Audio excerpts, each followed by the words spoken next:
Oh, what up? How you guys doing out there today? This is your boy RotoBeast. I'm here with my boy Jeremy, aka DFSDudes.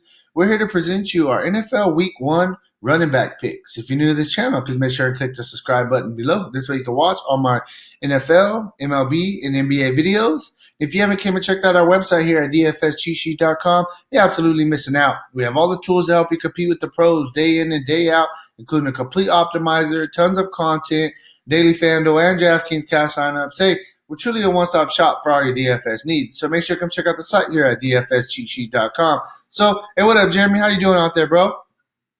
What's up, man? Hey, we're back. Got done with that quarterback video, kind of ready to roll into running backs. Running backs a fun topic, man. Running backs are a position that's always been fantasy gold for the past few years. You always kind of want to, pay up for running backs in general. Last year, I feel like things changed a little bit, and I feel like people started targeting a little bit more higher priced wide receivers and kind of because there was a little bit more value at the running back position, with running backs kind of getting a little bit more hurt last year. So yeah, I feel like we got a pretty good grasp on some running backs that we're liking this week. Real quick before we do jump into these running back videos, you got anything to say as far as running back this week? So are you kind of ready to go? Yeah, look, you've got to find running backs that fill up the stat sheet. You've got to find guys that are, and for that, you really need. I don't think you can take a bunch of chances on guys that aren't going to be the thoroughbred running back. You can't take a third down guy. Right. And if you do understand what you're doing, you're taking a guy that's only got upside, and you need him to get a huge run for a touchdown, or you need him to get a screen pass on third down that he breaks for a 40-yard touchdown. Goal line carry, stuff like that. At the end of the day, it all equates to the same thing. You've got to take the money that you're spending on the player and divide that by how many touches he's going to get. And that's where you figure out where your value's at.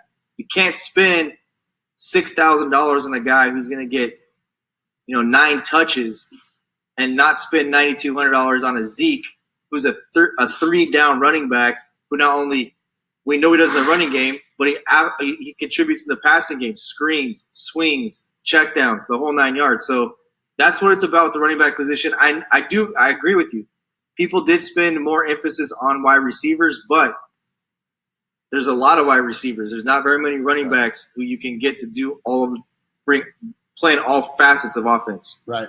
And one quick thing I will mention before we do jump into these guys is there's a lot of running backs that are cheap this week. Running backs that they're probably going to be the lowest prices you're going to get on these guys moving forward. So, there's definitely, like I said, some underpriced running backs that we can look at.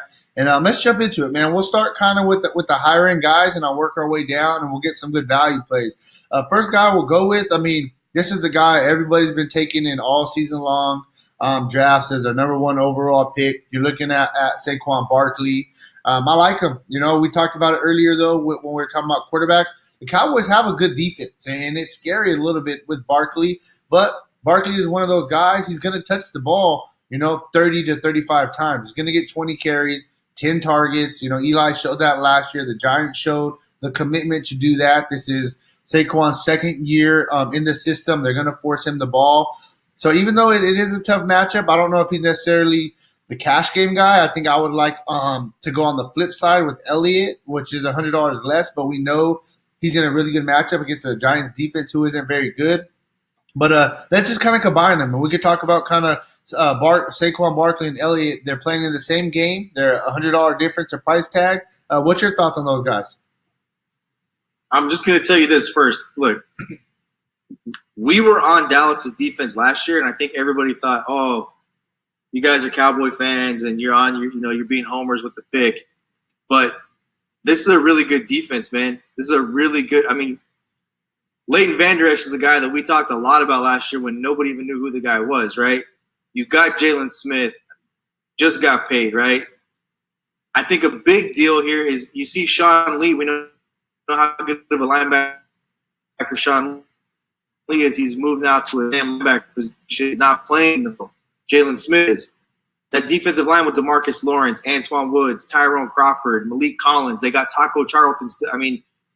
Dallas is a pretty stacked defense. Byron Jones at corner, Xavier Woods at free. This is a top 5 defense this year. I don't like this matchup for Saquon Barkley. I get the play right now, and I get the pick for week 1 because the volume should be there, and that's one thing we just talked about. And he did have the game where he had like 17 targets, I think, last year in the first game at Dallas. But that's all he had. They couldn't run the ball, and there's not a lot of weapons around Eli Manning. There's not a lot of weapons around Saquon Barkley. So I'm not high on Saquon. I'm not against it if you want to use him because of the volume he's going to get. On the flip side of it, you're talking about one of the best offensive lines in all of football. And you're talking about a guy in Zeke who does everything. He catches the football. We talked about the screen game, the swings, the checkdowns, 3-down running back. He just got paid, so he's going to have an extra pep in his step. He just got paid, and it's not like he needed training camp. Aaron Rodgers didn't play in one game. Right. Yeah, right? For sure. So, I mean, my take on those two guys being the two highest priced running backs, I mean, I would say Elliott would be basically the cash game play if you want to pay up at running back, and Saquon would kind of be the pivot GPP play. It's kind of the way that I would put both of those guys. And that's bold in saying that because we really don't have any idea what kind of a load Zeke is going to get. Yeah, I think he's going to get his regular workload. They said he was working out. He knows the offense. You seen last year, he was getting in trouble. He was out for a game or two. He would come back, and they would give him his normal workload. You know what I mean? So I think that Zeke is going to get his. I mean, and I really like Zeke this week. I definitely think the matchup is really, really good. Barkley, like I said, we got to consider him just because of the workload he's going to get. Moving on from the top two highest priced guys. Another guy that if you want to pay up and you can kind of get a little bit contrarian with is you can go with McCaffrey going against the Rams. It's not necessarily the best matchup, but McCaffrey, I mean, the workload is there, just like the Zeke and the Barkleys at first last year, earlier in the year. McCaffrey wasn't getting the same kind of workload. He was getting a good workload, but he wasn't getting the workhorse workload. And then as the season went on, he started getting better. They started, feeling more comfortable with him, and he ended up being that 3-down back that they really liked. The only thing that really kind of pushes me off McCaffrey a little bit, and it's the same thing when I talked about Cam Newton, is in the red zone. Barkley, Elliott, they're going to get those red zone carries compared to McCaffrey in the red zone inside the 5-yard line. That's possibly Cam Newton getting that rushing touchdown, and that's the only thing that really scares me with McCaffrey. I'm not big on McCaffrey this week. Look, he's a better play on DraftKings than he is on FanDuel because of the full point you get on DK for the reception. Right. He's going to get 10 or 11 targets. Easy. He's going to get 10 or 11 targets. But this is one of those types of games where I could see him being limited to 10 to 12 carries. I don't think this is a 20-carry game. And that's not because it's a knock on McCaffrey. Like you said, we saw that as the year went on. He had the 20-carry games and the 10-target games. He had the monster workload. I just think when you look at the Rams' defense, they've got a really good front seven, and their back half is really good. You got to keep Talib back. Helps more Weddle now at the safety position, right? I mean, we're talking about they've got a good defensive backfield. They've got a good nickel corner. I don't think the workload is there in this game. I think that they're going to be forced to throw the football down the field. A guy I talked about on the quarterback video was Chris Hogan. I probably like targeting Chris Hogan a little bit more than I like McCaffrey.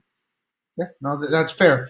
Moving down, we'll kind of go in the mid-tier. There's a couple guys that I feel they're pretty underpriced, compared to what they were, towards the end of the season last year. They're very fair prices, and this is why I feel you don't necessarily have to pay up at running back this week because there's a couple guys that are mispriced. I'll kind of clump them together, and then we can kind of just go through each of them real quick. First guy that I'm thinking about is Dalvin Cook, 7.4. You got Nick Chubb, 7.4 as well, and then you got Fournette, 7.2. So they're all right there in the mid-tier, and I feel basically every single one of those guys is a little bit too cheap, for what they do. In the quarterback video, we talked about Kansas City, right? Right. Tyrann Mathieu now, he replaces Eric Berry. They got Frank Clark over from Seattle. look, Justin Houston and D Ford, blah blah blah. You can talk about what's not there, right? They were bad last year. Of the guys you just mentioned, Fournette to me is clearly the best play there, right? Yeah. Dalvin Cook. See, I like Dalvin Cook. I would rank number 2. I like Dalvin Cook a lot too because Atlanta's defense is horrible. Atlanta's one of those teams that they got Matt Ryan. They have a really good offense, and they just every game seems like a shootout for the Falcons. And that I do like Dalvin Cook a lot, and I definitely agree with Fournette. What's your thoughts on Nick Chubb though? So I would go Fournette, Cook, Chubb of those 3, and I don't like Chubb a lot this week. I like Chubb overall as the year goes, but I don't like him a lot this week. I think that I want to take a wait-and-see approach with Tennessee's defense. I mean, we've talked about it. There's a lot of young talent. It was a really good defense last year. I kind of want to wait and see before I go big on Nick Chubb. So, if you're playing 150 lineups and you put him in 5 or 6% of your lineups, I'm okay with that. Not 25% exposure to Nick Chubb is not what I'm looking for this week. So if Nick Chubb is 3 for me, there's some guys we've talked about before we came on that I like a lot better than Nick Chubb. Yeah, no, for sure. Yeah, no, definitely. I mean, Cook and Fournette, I feel both of those guys are underpriced. I feel like Dalvin Cook this year, as long as he stays healthy, he's going to be one of the workhorses. He really started coming on last year. And Fournette as well. When he's – You got John Jones and Vic Beasley in that Atlanta defense, and Atlanta had 2 first-round picks. And they didn't pick a defensive player. They picked offensive players with that and chose to fill offensive teams on a defensive doesn't care. Atlanta doesn't care about defense. They just want to outscore everybody. Right? For sure. So we'll move on from the couple mid-tier plays we're talking about, and we'll kind of go to a couple lower-end guys. One guy that I'm really liking is I like Carson. I think Chris Carson's in a good spot here. 6.6 is a very fair price tag. He's one of those guys – towards the end of the year when he got healthy, he started getting his 20 carries a game out there in Seattle. And we know that Seattle likes to run the ball. They do a lot of play action, little dump-offs out the backfield as well. So 6.6 for Chris Carson, I think is a really, really good play. What do you think about Carson? Love him. Love him this week? Okay. Yeah, for sure. So Chris Carson's a guy that we like. And, hey, we're just going to talk about him real quick, a guy that me and you mentioned. I think a guy that – nobody's really going to be on. He's going to be in. He's just dirt cheap. Is Frank Gore for the Bills. They got rid of LaShawn McCoy. Frank Gore is the clear-cut number 1 running back. He's going to get, plenty of opportunities. He's going to be the goal line back. And at 4.9, I just feel like, yes, Frank Gore is not going to give us the crazy fantasy points that, and not even give us the upside that Elliott or even like one of the mid-tier guys like Cook or Fournette's going to give us. But for the price tag, you could fit so much around it, and he's still going to get goal line opportunities. What's your thoughts about – Love the price on Frank Gore. I love the fact that he's listed as the lead guy on the depth chart, right? You take a look at Devin Singletary, who's on this roster, the rookie, a lot of hype around him. People are thinking that the reason they let LaShawn McCoy go was because they like this guy, Devin Singletary. But look, he's small. He's 5'7", and he's from Florida Atlantic. So he didn't play in big-time college football, right? That worries me a little bit about him, and that makes me like Frank Gore a little bit more as far as a load goes and shares. The thing I don't like, though, is the Jets I really think the Jets are going to be much improved. I think that they'll end up being a top 15, possibly top 10 defense this year. You talk about Jamal Adams at safety. Talk about Leonard Williams, a guy they drafted, very heavily touted guy as a defensive lineman. He wrecks havoc on offensive lines. And then they pick up C.J. Mosley. So they've got really good players at all 3 levels of their defense, and that bothers me a little bit with an older running back in Frank Gore. But for the price at a running back 2, what do you really need out of the guy? Right. No, that's what I'm looking at. Goal line touchdown. He can get you 25 yards and a goal line touchdown, and he pays off at 4.9. For sure. And I can tell you right now, we're both thinking he's going to get, plenty of opportunities at 4.9. Week 2, if he just has a decent week this week 2, he's going to jump up to 6,500. At 4,900, the bare minimum price tag. So I just think that, we're both thinking the same exact thing. It's a price thing. Price is there, and that's what's really kind of putting us on Frank Gore. So that's really kind of where we're at with running backs. I mean, it was a pretty quick, pretty easy video. The guy that I want to talk about, though, before you jump off that we haven't mentioned, the guy that I'm probably the most excited to talk about is Mark Ingram. Oh, Mark Ingram. Okay. I wasn't really on Mark Ingram too much, so let me hear what you got to say about Mark Ingram. I think there's probably a few reasons. The first one is there's so much hype around Lamar Jackson. The second one is it's week 1, and a lot of people who don't pay attention to what's going on don't know that Mark Ingram's in Baltimore, right? I mean, there's a lot of people that will play, and they'll put money in entries, and then they're going to go to Buffalo Wild Wings and watch the game, and they're going to be like, oh, shit, Mark Ingram, he's not in New Orleans anymore? So a little bit hidden, right? Right. The hype around Lamar Jackson makes me think that Ingram's going to be very low owned. His price tag is cheap. This is a workhorse running back, right? And no, for sure. The system doesn't have a ton of weapons against a defense that was really, really, really bad last year. Really bad in Miami. Look, they should have. This is another reason why I don't like Jackson. You talk about Minka Fitzpatrick. You talk about Xavier Howard. They have a really good, strong secondary, right? Lamar Jackson can't throw the football very well. He can run it. So if they got some zone read stuff going on and they do spy him, that's a lot of gives in the mesh for Mark Ingram. It could be a lot of opportunity. Talking about a guy to me that I think is so far off the radar for people because of all of the popular kind of talking tout heads that have been on other guys, bigger names, better situations, newer faces. And the other guy I think people are really missing the boat on is Le'Veon Bell. I think that you give a guy in Le'Veon Bell a year off. He's the most patient running back we've ever seen play as far as setting up blocks, waiting for holes to open. He's not in a hurry to get to the line of scrimmage. He can make people miss. We're talking about complete running backs. We're talking about guys, if you're going to invest in them, we're talking about guys that can 3-down running back, that can catch the football in the screen, swing game, check down game, and get you rushing yards. Le'Veon Bell led the Pittsburgh. He was the second leading receiver on that team when they had him and Antonio Brown. So now you gave him a year off. He's fully healthy. He didn't get banged up last year. Less miles on him. And this guy wants to make a statement. And we talk about guys getting paid like Zeke. By the way, he got paid. Yeah, no, for sure. So, I mean, that's a really good point. Le'Veon Bell, 7.9, not even 8,000. I guarantee you in the next couple weeks he's going to be right there, the same price tag as Barkley and Elliott. And he just came out today, and they were talking about it on ESPN. He told his coach, hey, man, give me the rock. I want the ball. I want my opportunities. He's a guy that is going to get the same amount of opportunities as a Barkley and an Elliott. May not be necessarily this week, but as the time goes on over the season, he's a workhorse back. You hit it right on the nail. I think it's a really good buy low opportunity on Le'Veon Bell for sure. So, I mean, that's kind of where we're at with our running back video. It was quick, smooth. We gave you 9 or 10 guys, different price tiers to kind of help you kind of narrow down your player pool. I would also throw – a guy we didn't talk about is David Johnson.